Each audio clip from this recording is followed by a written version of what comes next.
ভাই সোনা সাপটা কথা হচ্ছে, তোমাদের যদি কম বাজেট থাকে বা তোমাদের কাছে যদি ওরকম টেন্ডেন্সি না থাকে যে বড় গাড়ি নেব, তোমরা যদি ছোটো গাড়ি নিতে চাও তো আমি প্রেফার করবো তোমরা হিরো বা হন্ডার শোরুমে যাও।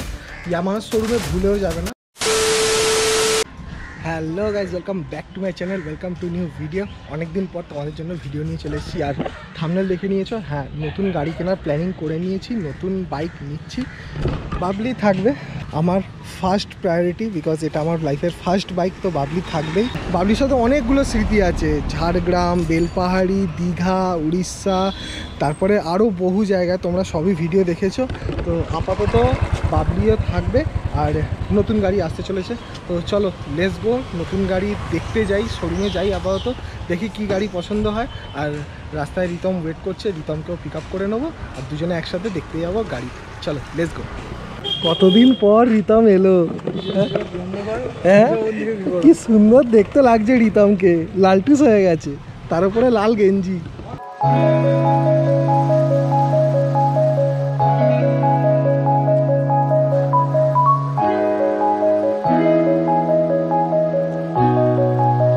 এখন চলে এসেছি হন্ডা শোরুমে, যাই ভেতরে ঢুকি, দেখি কি গাড়ি আছে এখানে।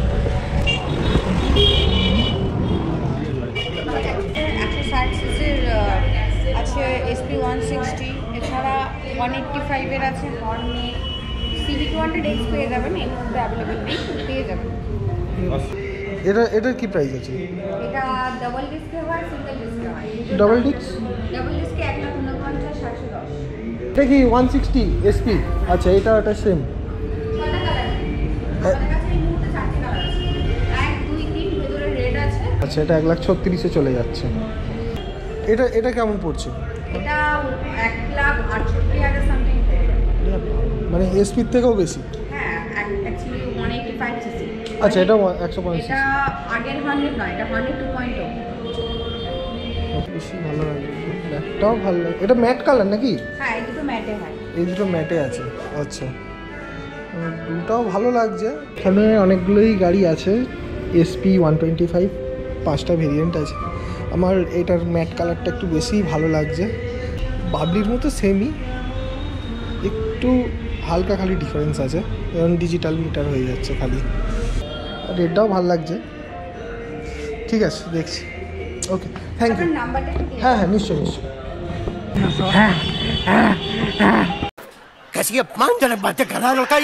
এইটা কি অবস্থা? এখন চলেছি টিভিএস শোরুমে, হন্ডা শোরুমে গেলাম, বাট ওখানে SP 125 ছাড়া আমার বাজেটে আর কিছু পেলাম না। ও দেখি এখানে কিছু আছে কি অ্যাভেলেবেল। তো চলো এখানে কি অ্যাভেলেবেল আছে সেটা দেখি। তোমরা এখানে বুঝতেই পারছো যে আমি শোরুমের ভেতর ঢোকার সাথে সাথে কোনো লোক নেই এখানে অ্যাটেন্ড করার জন্য। আর এখানে একটুখানি অনেক খোঁজাখুঁজির পর দেখলাম একজন বসে আছে, কথা বলছে। তো আমি নিজে থেকে গিয়েই তাকে জিজ্ঞাসা করলাম যে এখানে কোনো গাড়ি অ্যাভেলেবেল আছে কি না 125 সিসি। তো আমাকে এই বাইকটা দেখালেন, যেটা বাইরে রাখা ছিল। আর এই বাইকটার প্রাইস যেটা হলো 1.20 lakhs, মানে 1,20,000। আর এতটাই কথা বললেন, এর থেকে বেশি আর কিছু বললেন না। তো আমি আর বেশি ঘাটালাম না, আমি চুপচাপ বেরিয়ে চলে এলাম। কাস্টমার সার্ভিস খুব বাজে, খুব বাজে। মানে কাস্টমারকে যে অ্যাটেন্ড করতে হবে সেটার কোনো মানে কমন সেন্সই নেই। কাস্টমার গিয়ে ভেতরে ঘুরে বেরিয়ে চলে গেলেও এদের কোনো যায় আসে না। আমাকে সামনে থেকে গিয়ে বলতে হবে, দাদা একটা মালিকের, হ্যাঁ ওরম ব্যাপার, দাদা ওদেরকে আমাকে তেল লাগাতে হবে। খুব বাজে বিহেভিয়ার। এসে গেছি এখানে ইয়ামাহা শোরুম, দেখা যাক কি দেখা যায়, দেখা যাক কি দেখা যায়।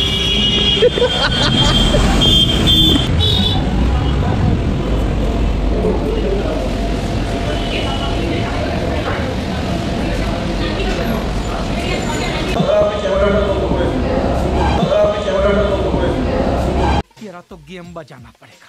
ভাই ইতনি বেজতি কেন? ঢুকলাম, আমাকে বলছে ক্যামেরাটা অফ করুন, ক্যামেরা অ্যালাউ নেই, ডাইরেক্ট ইনসাইড। হ্যাঁ, তো সবই ঠিকঠাক ছিল মোটামুটি। আমাদের হন্ডার শোরুমটাতেই ভালোভাবে দেখা হলো, কারণ টিভিএস আর ইয়ামাহা ওখানে দুটো শোরুমেই আমাদের ঠিকঠাক কিছুই দেখা হয়নি। বিকজ ফার্স্ট অফ অল টিভিএসের শোরুমে যেখানে গিয়েছিলাম ওখানে আমাদের অ্যাটেন্ড করার জন্য, আমাকে অ্যাটেন্ড করার জন্য কোনো ওখানে লোক ছিল না। ফার্স্ট। আর সেকেন্ড হচ্ছে ওখানে গাড়ি সেরকম অ্যাভেলেবেল নেই। আর তারপরে হচ্ছে ইয়ামাহা শোরুমে আমি ঢুকলাম, ওখানে ঢোকার পর আমাকে যেই দেখলো হাতে ক্যামেরা আছে, আমাকে বললো ক্যামেরাটা অফ করে দিন, এখানে ক্যামেরা অ্যালাউ নেই। আমি জানি না কেন, ওনারা বললেন যে না এখানে কোনো কথাবার্তা আমাদের রেকর্ড করা যাবে না, খালি আপনি এটা আপনি যদি শর্টস বানান তাহলে সেটা আপনি করতে পারেন। তো ভাই সোজা সাপটা কথা হচ্ছে, তোমাদের যদি কম বাজেট থাকে বা তোমাদের কাছে যদি ওরকম টেন্ডেন্সি না থাকে যে বড় গাড়ি নেব, তোমরা যদি ছোটো গাড়ি নিতে চাও তো আমি প্রেফার করব তোমরা হিরো বা হন্ডা শোরুমে যাও। ইয়ামাহার শোরুমে ভুলেও যাবে না, বিকজ ইয়ামাহার যে কনসেপ্ট আছে, তাদের কনসেপ্ট হচ্ছে 1.5 লাখের ওপর বাজেট থাকলে কাস্টমারদেরকে তবেই তারা কথা বলবে, না হলে আদারওয়াইজ তারা কথা বলবে না। যেমন আমি তাদেরকে বললাম যে আমার বাজেট হচ্ছে 1,20,000 মধ্যে, ওরা ডাইরেক্ট বলে দেন 1,20,000 মধ্যে কোনো গাড়ি নেই। মানে এরকম নয় যে হ্যাঁ দাদা 1,20,000 থেকে আপনি একটু বাজেট বাড়ান আপনার এই গাড়িটা হয়ে যাবে, ওরকম কোনো কথাবার্তা নেই। আমি ওনাদেরকে মানে নিজে থেকে জিজ্ঞাসা করলাম, দাদা এর ওপরে আর কি গাড়ি আছে, কোন গাড়ি হতে পারে, কী মডেল, মানে আমাকে স্যার নিজে থেকে জিজ্ঞাসা করতে হচ্ছে। ওনাদের অ্যাপ্রোচ করার কোনো দরকার নেই, যে কাস্টমারের বাজেট হতেই পারে সেখান থেকে অ্যাপ্রোচ করলে কাস্টমার তো নিজে ইন্টারেস্ট দেখাবে, বাট সেরকম ওরকম কিছু নয়। তো এই জিনিসটা খুব খারাপ লাগলো। আর যদি সেরকম হয় তোমরা কিন্তু এই শোরুমে যাবে না, আমি নিজে বলছি তোমাদেরকে। আমার পার্সোনালি খুব খারাপ লাগলো বলেই তোমাদেরকে কথাটা বলছি, নাহলে আমি কেন বলবো। তো আমার সাথে এই জিনিসটা ঘটেছে বলে আমি তোমাদেরকে বললাম, আমি তোমাদের সাথে এটা শেয়ার করলাম। তো চলো, অসুবিধা নেই, হতেই পারে। আজকে হয়তো আমরা মধ্যবিত্ত মানুষ বলেই আমাদের সাথে এই ব্যবহারটা হয়, আর ইয়ামাহা হচ্ছে খুব হাইফাই বড় সড়ো, যার কারণে আমাদের সাথে এরকম ব্যবহারটা করলো। ও অত ভাবি না, অত মাথাতেও নিই না, বাট খারাপ লাগলো, এটাই হচ্ছে মেন। চলো, নো টেনশন, নো প্রবলেম। ভিডিওটা ভালো লাগলে লাইক করো, কমেন্ট করো, তো আর কিছু বলার নেই। আর চ্যানেল নতুন হয়ে থাকলে তাহলে সাবস্ক্রাইব করো।